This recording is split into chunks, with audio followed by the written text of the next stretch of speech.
ከታሪክ መማር ቢቻል ኖሮ በድፍን አፍሪካ የመሳሪያ አፈሙስ ይዘው መንግስታትን ተቃርነው ተዋግተው አሸንፈው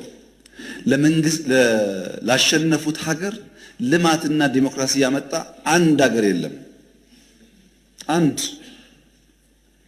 ታጥቆ ይመጣል፣ ታጥቆ ይመለሳል።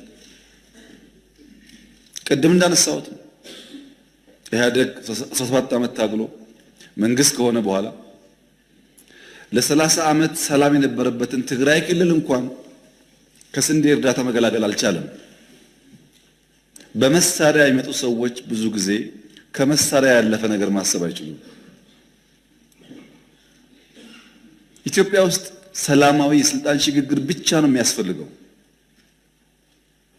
በሰላም ደግሞ መሄድ ትዕግስትና ጊዜ ይፈልጋል። ትዕግስትና ጊዜ ከሌለ አስቸጋሪ ነው። እኛ እንደ መንግስት ምን ተከተልን ያላችሁ እንደሆነ አንደኛ ችግር አለብኝ የሚል የትኛውም ኃይል ጋር መወያየት ነው። ለምሳሌ ሸኔ ጋር ተወያይተን ከፊል